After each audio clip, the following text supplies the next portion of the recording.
සියලු දෙනාම iBond කියලා පිළිගන්නවා අදත් IT Bucket YouTube channel එකට. Google Drive කියන්නේ මේ වෙනකොට අපි හැම කෙනෙක්ම වගේ use කරන Google ලගේ තියෙන තවත් එක service එකක්.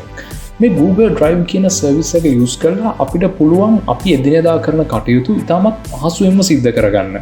අද අපි මේ වීඩියෝ එකෙන් බලමු කොහොමද Google Drive use කරලා වැඩෙක් වගේ අපේ වැඩ කටයුතු පහසුවෙන්ම සිද්ධ කරගන්න කියලා. මේක Google Drive ගැන introduction වීඩියෝ එකක්. ඕකේ. එහෙනම් channel එක subscribe කරලා වීඩියෝ එක එක්ක දිගටම රැඳිලා ඉන්න. අද අපි කතා කරමු Google Drive ගැන.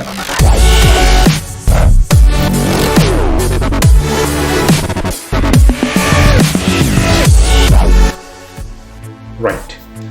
කලින් කිව්වා වගේම අපි බලමු මොකක්ද මේ Google Drive කියන්නේ කියලා. අපිට පුළුවන් Google එකේ Google Drive කියලා පහසුවෙන්ම search කරගන්න. ඒක enter කරගත්තට පස්සේ අපිට පේනවා Google ලගේ google.com හරහා අපිට Google Cloud Storage වලට log වෙන්න පුළුවන්. Google Drive කියලා සඳහන් වෙලා තියෙනවා. right okay. අපිට මේ link එක click කරාට පස්සේ අපි ඔය කෙලින්ම direct කරනවා Google Drive වලට. හරි. මොකක්ද මේ Google Drive වලින් අපිට ගන්න පුළුවන් දේවල්? අපි ඒක basically දැනගෙන ඉන්න ඕනේ. අපි හිතමු අපේ computer එකේ තියෙනවා documents, files, ඊට පස්සේ අපේ office documents, university campus වලට අවශ්‍ය documents, folders මේ දේවල්. හිතන්න අපේ computer එක බැරි වෙලා හරි hard disk එක crash වුණොත් එහෙම නැත්නම් computer එක on වෙන්නේ නැති fault එකක් ඇවිල්ලා on වෙන්නේ නැති වුණොත් කොහොමද ඒ documents, ඒ files අපිට access කරගන්නේ? මෙන්න මේ වගේ වෙලාවකට මේ Google Drive වගේ මෙන්න මේ cloud service එකක අවශ්‍යතාවය අපිට ගොඩක්ම දැනෙනවා. මොකද අපේ documents එහෙම නැත්නම් files අපි Google Drive එකට upload කරලා තිබ්බොත් අපිට computer එක ගැන වද වෙන්න අවශ්‍ය නැහැ. පහසුවෙන්ම වෙන computer එකකින් ඒ computer එකට internet facility එක තියෙනවා නම් අපේ Gmail එක හරහා පහසුවෙන්ම අපිට Google Drive එක access කරගන්න පුළුවන්. අපේ documents වලට අපිට access ගන්න පුළුවන්. ඕකේ. ඒක එක අපිට මේකෙන් ගන්න පුළුවන් ප්‍රයෝජනයක්.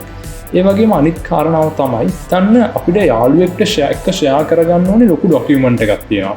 මේක අපිට email හරහා share කරගන්න බෑ මොකද file size එක වැඩි හින්දා.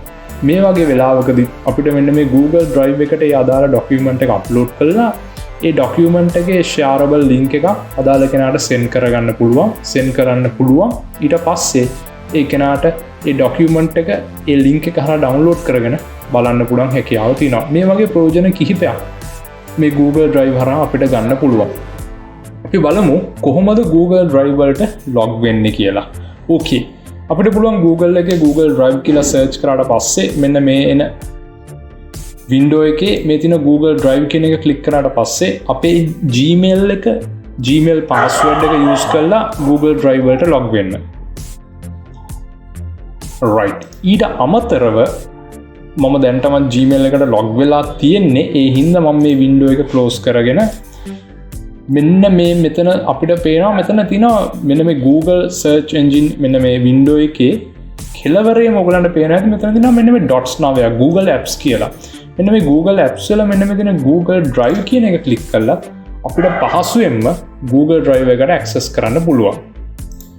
right. මම දැන් Google Drive වලට log වෙලා ඉන්නේ. මේ තියෙන Google Drive වල එන interface එක. okay. අපිට මෙතනින් ඔයගලන්ට පේන ඇති වම් පැත්තෙන් තියෙනවා new කියලා icon එකක්. මේ new කියන එක click කරාට පස්සේ drop down වෙනවා තව options කීපයක්. අපිට පුළුවන් මෙතනින් පහසුවෙන්ම අලුත් folder එකක් create කරන්න, file එකක් upload කරන්න, ඒ වගේම folders upload කරන්න, තව Google Docs, Google Sheets වගේ දේවල් access කරන්න.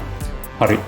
ඒ වගේම අපිට පුළුවන් මෙතන blank space එකක right click කරලා ඒ options ටික ඒ විදිහටම ගන්න. okay. මම මෙතනින් අලුත් folder එකක් මේ විදිහට create කරනවා. මම මේකට නම දෙනවා test1 කියලා folder එකක්. හරි. ඔයගලන්ට පේනවා ඇති දැන් මේ ඒ අලුතෙන් හදපු folder එක මෙතනදී මේ විදිහට create වුණා. ඒ වගේම ඔයාලට පේනවා ඇති මම මෙතන මෙන්න මේ හදපු folder එක වගේ නෙමෙයි මේ folder එකට මෙතනින් color එකක් add වෙලා තියෙනවා. කොහොමද අපි color එකක් add කරගන්නේ?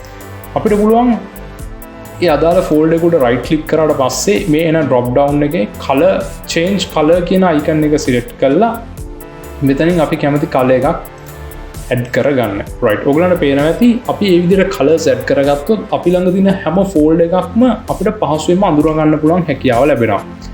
right.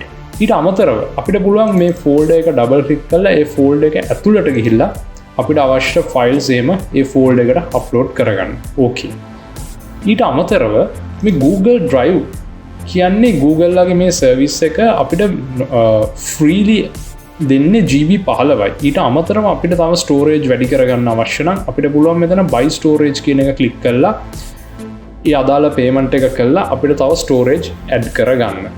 right. ඊට අමතරව හිතන්න අපි ළඟ තියෙනවා මෙන්න මේ ෆෝල්ඩර් එකේ ડોකියුමන්ට් එකක්. මේ ડોකියුමන්ට් එක ඕනේ අපිට තව කෙනෙක් එක්ක ෂෙයා කරගන්න. කොහොමද අපි මේ දේ කරන්නේ? අපිට පුළුවන් පහසුවෙන්ම ඒ අදාළ ෆෝල්ඩර් එක උඩ right click කරලා මෙතනින් share කියන බටන් එක icon එක click කරන්න. share කියන icon එක click කරාට පස්සේ අපිට පුළුවන් ඒ අදාළ කෙනාගේ email address එකද එහෙම නැත්නම් අපිට මේක group එකක් එක්කම share කරගන්න අවශ්‍ය නම් ඒ අදාළ details මෙතනින් enter කරලා මෙතනින් මෙන්න මේ done කියන බටන් එක click කරන්න. ඒ වගේම අපිට මේ folder එකේ link එකක් විදිහට create කරගන්න අවශ්‍ය නම් අපිට පුළුවන් මෙතනින් copy link කියන එක click කරන්න. ඊට අමතරව මම මෙතනින් change කියන එක මේ විදිහට click කරොත් ඔයගලන්ට පේනවා ඇති අපිට මෙතනින් link එක create වෙලා මෙතන copy link කියන එක click කරන්න පුළුවන් වගේම මෙතන viewer කියලා එකක් display වෙනවා. මොකද්ද මේ viewer කියන්නේ? අපි මේ link එක තව කෙනෙක්ට email එකක් කරා send කරාට පස්සේ ඒ කෙනාට පුළුවන් වෙන්නේ ඒ folder එක එහෙම නැත්නම් ඒ document එක view කරන්න විතරයි. ඊට අමතරව download කරගෙන එයාට ඒක තියාගන්න හැකියාවක් නැහැ. අපිට මෙතනින් ඒ අදාළ permissions ඒ අයට දෙන්න පුළුවන්. viewer ට අමතරව මෙතන comment තියෙනවා ඊට අමතරව editor තියෙනවා. මෙන්න මේ editor කියන එක select කරාට පස්සේ ඒ අයට පුළුවන් ඒ අදාළ documents download කරගෙන කැමති විදියට changes modifications කරන්න. right. ඊට පස්සේ අපිට පුළුවන් මෙතනින් done කියන එක select කරලා ඒ අදාළ folder එක ඒ අවශ්‍ය කට්ටියට එක්ක share කරගන්න. right. ඊට අමතරව හිතන්න අපිට මේ folder එකක් rename කරගන්න අවශ්‍ය නම් මෙන්න මේ Google Drive වල keyboard shortcuts කීපයකුත් අපිට දීලා තියෙනවා. ඒ අතරින් වැඩියම use කරන එකක් තමයි මෙන්න මේ rename එක. අපිට පුළුවන් මෙතන drop down එකේ rename select කරන්න වගේම keyboard එකේ N අකුර press කරන්න. එතකොට පහසුවෙන්ම අපිට මෙන්න මේ rename option එක keyboard එකෙන්ම කරගන්න පුළුවන්. හරි, මේවා තමයි Google Drive වල basics දේවල්. මම හිතනවා මේ වීඩියෝ එකෙන් ඔයගලන්ට idea එකක් එන්න ඇති කියලා. ඇයි අපි Google Drive එක use කරන්න ඕනේ? ඒ වගේම Google Drive එකෙන් අපිට කරගන්න පුළුවන් වැඩ පහසු කරගන්න පුළුවන් කාරණාවන් සම්බන්ධයෙන්. මේ වීඩියෝ එක යාළුවන්ටත් share කරන්න. ඕගොල්ලෝ දැනටමත් Google Drive use කරනවා ඇති. ඒ වගේම Google Drive වලට අමතරව වෙනත් cloud services ඕගොල්ලෝ පාවිච්චි කරනවා ඇති. ඒවල තියෙන experience එකත් අනිවාර්යයෙන්ම පල්ලෙහෙන් comment කරන්න. channel එක subscribe කරලා channel එකත් එක්ක දිගටම රැඳිලා ඉන්න. අලුත් වීඩියෝ එකකින් අපි නැවත හමු වෙමු.